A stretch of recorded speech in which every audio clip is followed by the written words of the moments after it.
주사파를 처음에는 어렸을 때는 몰라서 주사만 우리가 주사파는 이거다. 앞으로 이렇게 머리에 딱 거의 세뇌적으로 박힐 수 있게끔 주사파에 대해서 딱 정리 한번 해주시기 바랍니다. 이거는 이제 설명을 조금 길게 해야 됩니다. 제가 기침이 너무 많이 심한데 죄송합니다. 오늘 조금 전까지 괜찮았는데 방송을 시작하고 딱 이렇게 되는 것 같습니다. 제가 용각산을 어디다 뒀는데 보이질 않네요. 이제 용각산 좀 주실래요, 마루님?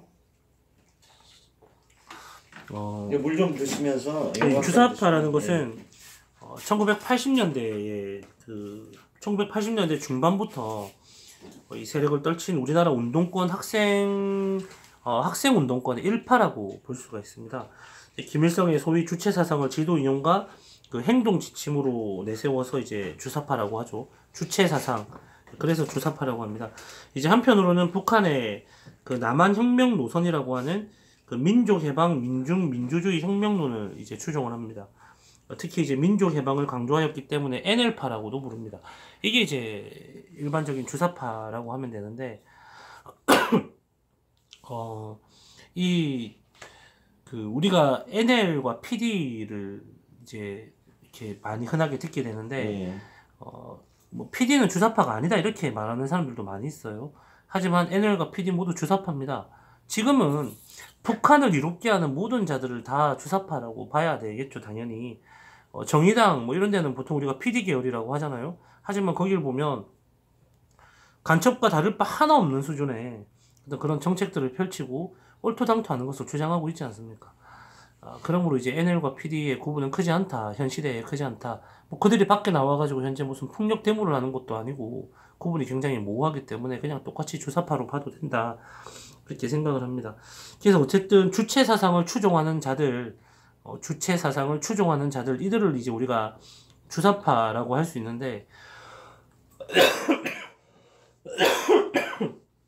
근데 이제 그렇다면 도대체 주체 사상이라는 게 뭘까?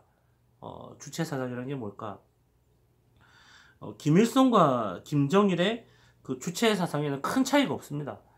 차이가 있다라는 사람들도 있는데 사실 크게 차이는 없어요. 주체 사상의 이제 내용은 이게 복잡한 게 아닙니다. 아주 복잡하고 어려운 사상이 전혀 아닌데, 민족 주체적인 힘으로 모든 것을 이루겠다. 그런 인간 중심적인 철학이다. 이렇게 북한이 주장을 하거든요. 개소리죠. 인간 중심적인 철학. 이 자체도 굉장히 감성적인 선동인데, 무엇보다도 이게 사실이라 하더라도, 이것을 정책으로 어떻게 구현을 합니까? 정책으로 절대 구현할 수 없는 거거든요. 완전히 불가능한 것을 지금 북한은 주장을 하고 있는 겁니다. 그래서 강철 서신의 저자 김영환, 이 김영환 씨가 북한을 이제 불법 밀입부 했을 때, 이 김영환은 실제로 이제 김일성을 만난 사람이에요. 김일성을 만났을 때 김영환이 뭐라고 회고를 했냐면, 내가 이제 드디어 김일성을 만나러 간다. 엄청나게 설렜대요. 왜? 이제 주체 사상을 놓고 김일성과 직접 토론을 하고 싶었으니까 그 설레임이 엄청나게 컸던 겁니다. 김영환 씨 입장에서는. 그래서 이제 북한을 갔는데 북한에 가서 두 가지 엄청나게 충격을 받고 돌아오게 돼요. 첫째, 북한의 참담한 실상, 주체 사상이 지배하는 땅이 이토록 가난하고 비참했나, 그 현실을 보고 돌아온 거죠. 그리고 또 하나는 김일성한테 이제 주체 사상과 관련된 이제 토론을 걸었는데 김일성이 주체 사상에 대해서 몰라도 너무 모르더라는 거죠. 완전히 허구라는 뜻입니다. 주체 사상이라는 것 자체가.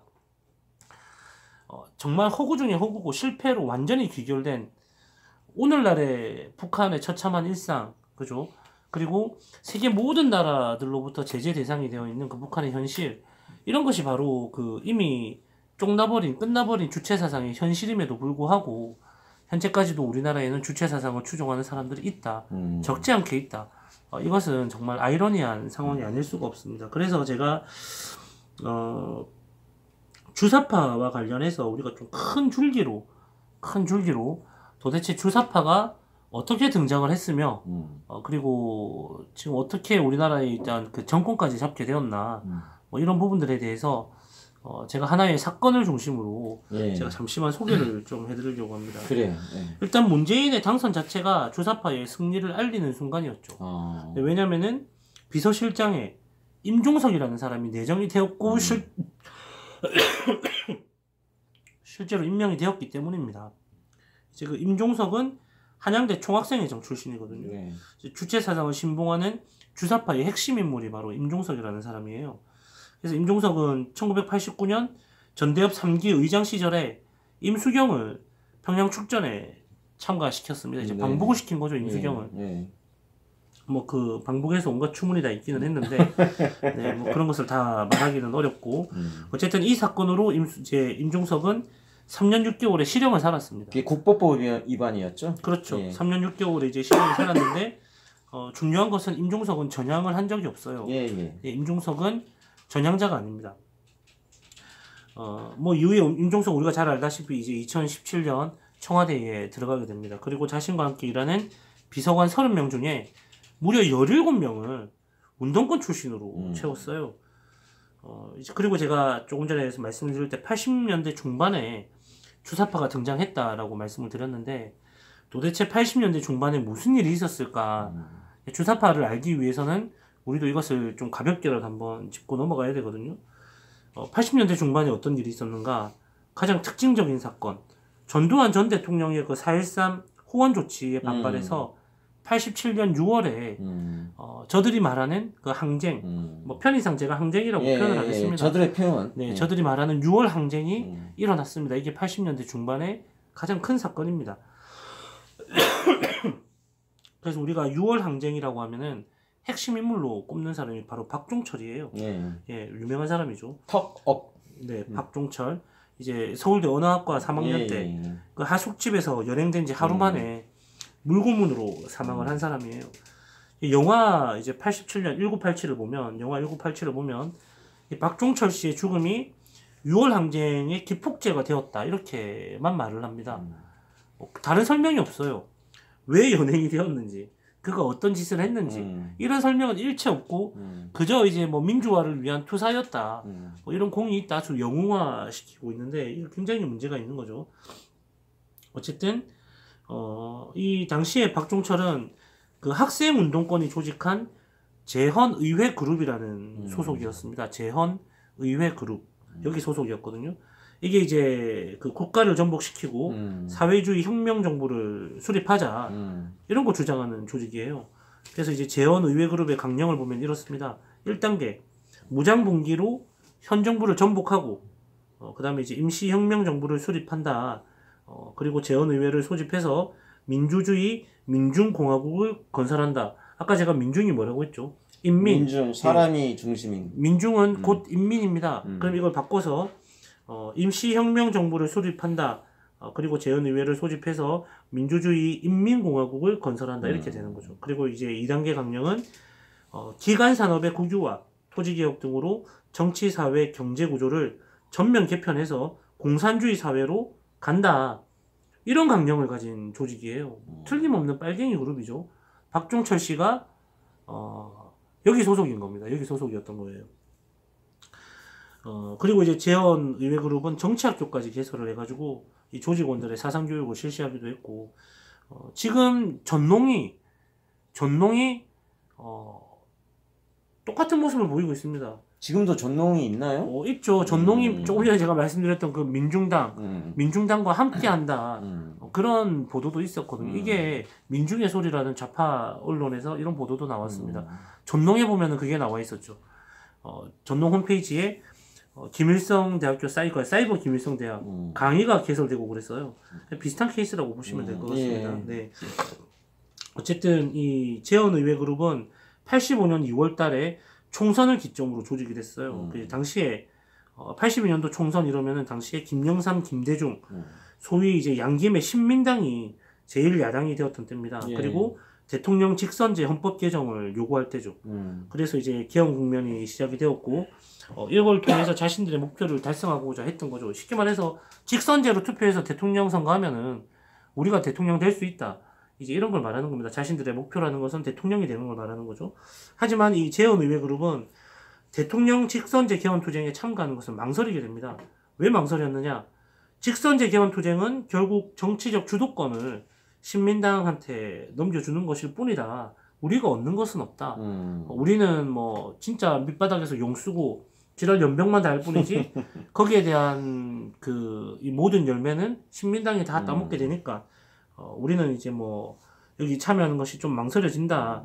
뭐 이렇게 했습니다. 그래서 이제 이 재헌의회그룹이 선택한 방법이 뭐냐면 재헌의회 소집을 요구하는 것이었습니다. 그 재헌의회그룹은 러시아 혁명에서 영감을 받아가지고 파쇼하의 개헌반대, 혁명으로 재헌의회라는 이 구호를 내세워서 본격적인 이제 혁명 투쟁을 벌였거든요. 그리고 6월 항쟁을 제대로 이해하기 위해서는 반드시 알아야 하는 사건이 하나 더 있습니다. 그게 86년 4월 28일 두 명의 서울대 학생이 전방 입소 교육에 반대하면서 분신한 사건이 있었습니다. 이제 스스로 분신해서 불에 타 죽은 거죠. 분신 사건. 그래서 이들은 이제 2006년 북한의 그 민주 애국 열사의 추서가 되기도 했어요. 뭐 얼마나 자랑스러울지 모르겠는데 아무튼 그런데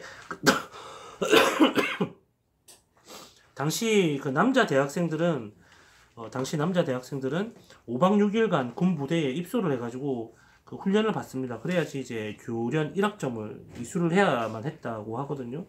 근데 이제 이 두 학생은 입소 전면 거부 및 한반도 미제 핵기지와 결사 저지 뭐 이런 이제 구호를 외치면서 분신을 한 거예요. 6월 항쟁에서 또 한 명의 죽음이 더 있죠. 이한열. 6월 항쟁에서 이한열의 죽음은 사고였어요. 그것은 최루탄 오발. 그 이한열의 죽음은 사고였지만 이 두 명의 죽음은 진짜 철저하게 계획된 희생이었죠. 그래서 이 사건이 기폭제가 돼서 대학가에 마침내 이제 주사파라는 게 등장하게 되는 거예요. 주사파가 1에서 80년대 중반에 주사파가 대학가에 등장하게 되는 겁니다. 그리고 이때를 기점으로 해서 반미 시위가 본격화됩니다. 그 이전에는 그냥님 뭐 연배를 보면 당연히 기억을 하시겠지만 그 이전에는 독재타도 이게 모든 시위 구호였어요. 그렇죠. 예. 근데 이걸 기점으로 해서 이제 시위 구호가 반미라는 게 나오게 되는 겁니다. 미제 식민사관이라는 게 본격적으로 등장하게 되는 겁니다. 이제 말 그대로 주사파가 본격적으로 그냥 커밍아웃 한 거예요. 기회를 엿보면서 이렇게 숨어 있다가 본격적으로 이제 중동을 하기 시작한 게 바로 이때입니다. 그래서 이제 87년이 되면서 이제 주사파는 학생 운동의 대부분을 장악했고 또 이제 신민당이 주도하는 대통령 직선제 헌법 개정 투쟁에 적극 이제 참여도 합니다. 반대로 이제 재헌의회 그룹 아까 제가 말씀드렸던 그 재헌의회 그룹은 직선제 개헌에 미온적이었어요. 그리고 이들은 소수파였기 때문에 뭐 별 힘도 없었죠. 결과적으로 6월 항쟁은 이 주사파들이 주도를 하게 돼요. 여기서 한 가지 우리가 조금 느낄 수 있는 게 느낄까지 약간 힌트를 얻을 수 있는 게 직선제 개헌에 주사파들이 적극적으로 찬성을 하면서 투쟁에 나섰다. 왜 나섰겠습니까? 김대중 대통령 만들려고 나선 거죠. 김대중 대통령 만들려고 나선 거고 재헌의회 그룹은 소수였고 미온적이었다. 이때 주사파가 바로 NL입니다. 이때 주사파라는 그룹이 바로 NL이고 재헌의회라는 이 그룹이 바로 PD라는 그룹이에요. 이게 나중에 PD가 됩니다. 이 싸움에서 PD가 희생을 해요. PD가 쉽게 말하면 패한 거죠. 패배를 해요. 그래서 이때부터 PD가 본격적으로 세력합니다. 이때 NL이 어떤 전략을 썼느냐? 이제 제가 조금 더 설명을 드리겠지만 미리 제가 한 가지 설명을 드리면 이때 NL이 어떤 전략을 썼느냐 하면 경찰을 막 자극을 해요. 공권력을 막 자극합니다. 그 80년대 그 서슬푸른 공권력을 상대로 이 공권력을 막 자극을 하는 겁니다. 뭐 무자비한 폭력이 막 자행됐겠죠. 그죠? 그냥 뭐 얻어터집니다. 그냥 때리면 때리는 대로 맞고 일부러 막 얻어터져요. 피를 막 철철 흘리면서 연행되고 하는 모습들을 요가 없이 다 노출을 시켜줍니다. 이 주사파 NL이 이렇게 전략을 짰어요. 국민들이 이걸 다 볼 거 아닙니까? 그죠? 그래서 국민들이 들고 일어난 거예요. 그래서 이게 통했던 겁니다. 이런 전략이 있었던 겁니다. 제가 마저 이 설명을 좀 드리겠습니다. 이 박종철이 죽었죠. 박종철이 죽었고 명동성당에서 박종철의 죽음을 의문사다 이렇게 해가지고 집회를 가지고 이제 그 박종철의 죽음을 해결해라 진실을 밝혀라 이런 데모가 이제 막 곳곳에서 열리기 시작했습니다. 그리고 이 과정에서 바로 이한열이 최루탄을 맞고 이제 죽게 되는 거예요. 일반 시민들이 봤을 때 이 얼마나 분노할 만한 장면입니까? 경찰이 최루탄을 쐈는데 대학생이 맞아 죽었다. 그리고 대학생이 물고문을 받다가 죽었다. 가만히 뭐 뉴스를 보고 신문을 봤더니 대학생들이 민주화를 위해서 싸운다 이러면서 대가리에서 피 흘리고 얼굴 다 찢어져가지고 피 칠칠 흘리면서 경찰한테 끌려가고 연행되고 하는 그런 장면들이 여과 없이 막 노출이 되니까 국민들이 이제 눈이 돌아가 버린 거예요. 그래서 이때 등장한 것이 바로 넥타이 부대입니다. 그 지금도 구글에서 찾아보시면은 이 사진들이 많이 있어요. 넥타이 부대가 그러니까 아저씨들이죠, 아저씨들. 넥타이를 맨 와이셔츠에 넥타이를 맨 아저씨들이 시위에 참여를 하기 시작하신 거예요. 그렇게 해서 이 시위의 양상이 국민적인 어떤 저항으로 넘어가 버립니다. 그때 유모차 부대도 그때 나왔나요? 그거는 제가 잘 모르겠어요. 아, 예. 네. 그때 87년도인데 유모차 부대가 아, 그럼 촛불 때부터 나는 네. 정확하게 모르겠는데. 차라리 뭐 보자기에 애를 얻고 나왔다 뭐 이렇게 하면 이해가 되는데 아, 예, 예. 유모차라니 좀 예. 어처구니가 없네요. 아무튼 죄송합니다. 근데 제가 이 말씀을 드리는 이유가 뭐냐면 서두에 제가 문재인의 등장은 주사파의 승리였다. 이유는 임종석이 비서실장이 되었기 때문이다. 예. 권력의 실세 중에 실세가 되었기 때문이다. 이렇게 말씀을 드렸는데 주사파한테 당시의 넥타이 부대는 다 속은 거죠. 다 이용당한 겁니다. 다 속은 거예요. 우리 국민이 전부 다 이용당한 겁니다. 지금 문재인이 대통령이라는 자리에 오르고 그 과정을 밟아가는 게 전부 다 우리 국민을 속이는 과정이었죠. 지금도 이제 속였다는 것이 다 증명이 되고 있는 상황이잖아요. 주사파의 실체를 우리가 이렇게 알아야 됩니다. 아주 막 과격하고 이런 것만 있는 게 아니에요. 이렇게 아주 교묘하고 그리고 아주 치밀하고 그리고 굉장히 긴 시간을 들여가지고 판을 짜고 하는 이런 것에도 굉장히 능하다. 그렇다라는 걸 아셔야 돼요. 이제 87년 항쟁.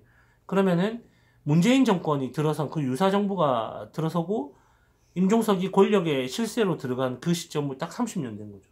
그죠? 87, 6월 항쟁. 딱 30년이 됐는데 이 주사파의 이 준동의 세월은 결코 30년뿐만이 아닙니다. 한반도 체제 전복의 그 체제 전복 시도 자체는 진짜 100년이 넘은 거예요. 100년이 넘은 게 아니라 100년 가까이 되어가고 있는 겁니다. 그게 바로 이제 자유시 사변이라는 건데, 뭐 마냥 길어지니까, 주사파가 이렇다라는 정도만 지금, 이해를 하시면 될 것 같습니다. 예, 여기서 부연 설명을 잠깐 드리면은 지금, 하이바님이 말씀하신 6월 항쟁이나 이런 거는, 하이바님의 그 의견이 아니고, 지금 그들에 의해 쓰여진 그들의 단어죠. 그렇죠, 저희들은 맞습니다. 항쟁이라고 인정하지 않지 네, 않습니까? 맞습니다. 예, 거기에 네. 대해서는 혹시, 라도 이걸 달리 그러니까 표현할 게 없으니까 6월 네. 폭거라고 했어야 되나요? 네. 그러니까 그 표현 거기에 혹시 오해가 없으시길 바랍니다.